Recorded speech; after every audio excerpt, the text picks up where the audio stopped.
Hey friends, it's been a while. I hope you guys are doing well. Today we're going over some new friendly player classes in Lost Ark, especially since we're about to get some really nice catch-up events that will help new and returning players reach endgame much easier. And I'd like to mention these aren't the only newbie friendly classes out there, but these are some that I personally recommend based on popularity, ease of gearing, and ease of play. And if this video helped you out, please like and subscribe. I also stream on Twitch, so catch me there live to hang out or ask questions. Links in the description. And with that, let's start with the Warrior Advanced class, and more specifically, Predator Slayer. On top of being able to deal damage with a massive fiery greatsword, Predator Slayer is a fun new player class due to how low investment she is to gear, and that she's a swiftness class. Swiftness classes have fast movement speed and low cooldowns. This class deals a ton of damage, and her identity mechanic rewards you for how much uptime you have on the boss, making her playstyle extremely engaging and fun. That being said, Predator Slayer is a back attack class, meaning you need to deal damage from behind the boss, which can be a bit tricky when first learning fights. However, she's one of the easier back attack classes to pick up because of her longer range on her skills. Next up, we have the Paladin Advanced class. Paladin is a support class, which is similar to healers in other MMORPGs. However, in Lost Ark, supports are responsible for healing, but are mostly in charge of damage buff and shielding damage preemptively for smoother and faster fights. Paladin specifically has a ranged playstyle with the most straightforward identity of all the supports. It heals, damage buffs, and gives damage reduction all at the same time.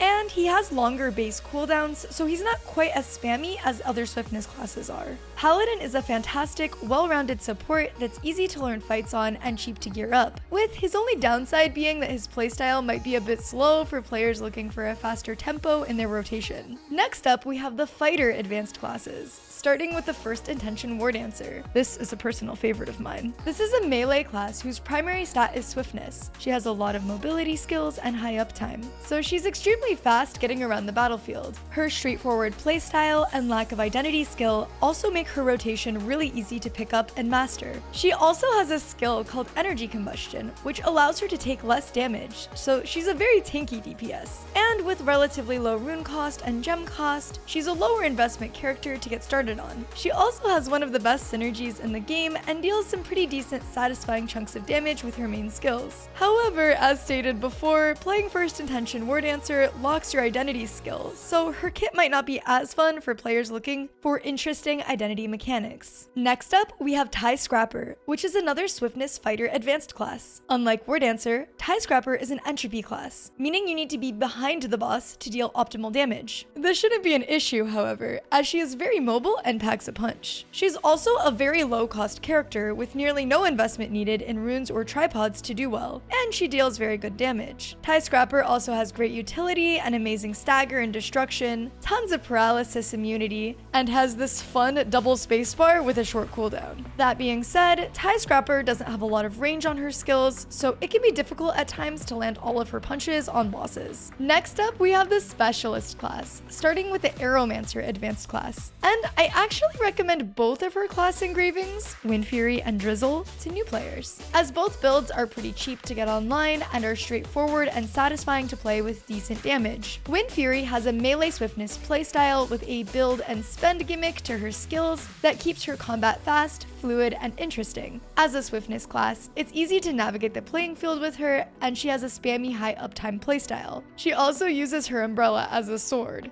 I mean, how cool is that? Drizzle Aeromancer plays more like a ranged caster, with lots of flashy tornadoes and scorching solar beams to burst down the enemy from afar. As Drizzle's main stat is specialization, she's a bit slower and has more casting skills compared to Wind Fury, but also has longer cooldowns for a more relaxed playstyle. Both builds for Aeromancer have double party synergies, which makes them generally welcome in groups. And my personal favorite thing about her is this awakening skill that I like to call the toilet bowl flush. However, Aeromancer in general isn't the most bursty DPS, so if you're looking to top damage charts, it can be a little more difficult with this class. Artist is the next Specialist Advanced class I'd like to go over, and this class is actually a support, not a DPS.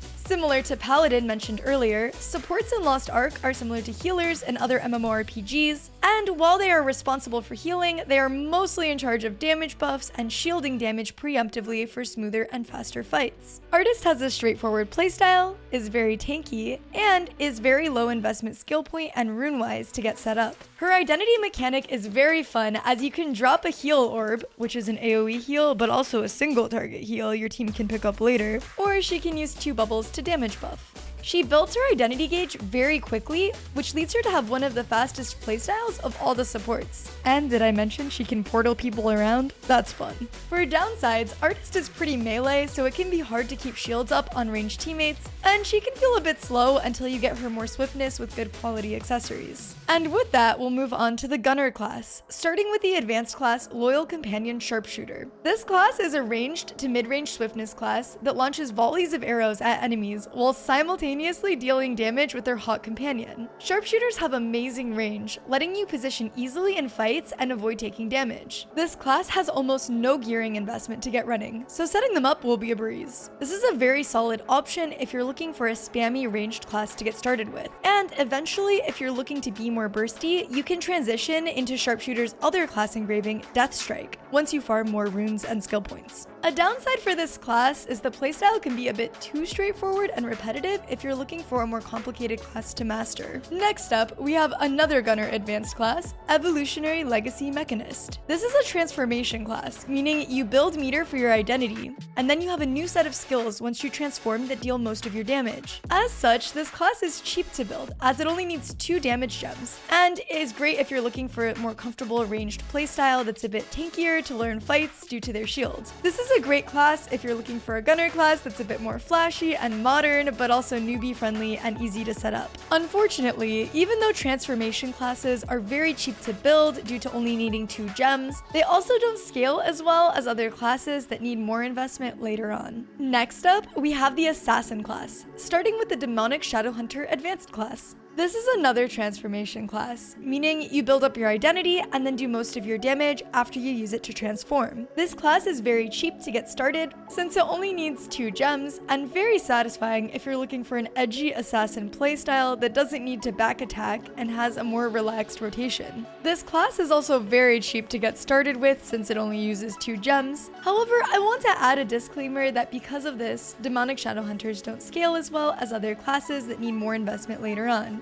Don't let this discourage you though, she still makes a great budget main or alt class. Next up, we have one of the newest assassin classes in the game, Soul Eater. This class plays with a massive scythe and deals devastating damage. I recommend starting with Knight's Edge class engraving as it requires a little less investment to get going than Full Moon. This is another non-positional class, meaning you don't need to back attack. However, the rotation is a bit more strict and requires a bit more practice to be efficient, with a lot of damage payoff. She's also very flashy. She literally drops a giant scythe from the sky while wielding a massive scythe as her main weapon. That being said, Knight's Edge has one of the more difficult rotations of all the classes on this list, which can make her playstyle feel a bit strict and punishing until you get the hang of her. Last up, we have the Mage class. And I actually want to throw out a disclaimer here that I don't think mages are in the best spot right now in Lost Ark, and I unfortunately don't really recommend any of them for new players. Don't get me wrong, Arcana is amazing, but has a very high skill ceiling to learn, along with Bard, who's also a great support but needs more investment and practice to play well and have fun with.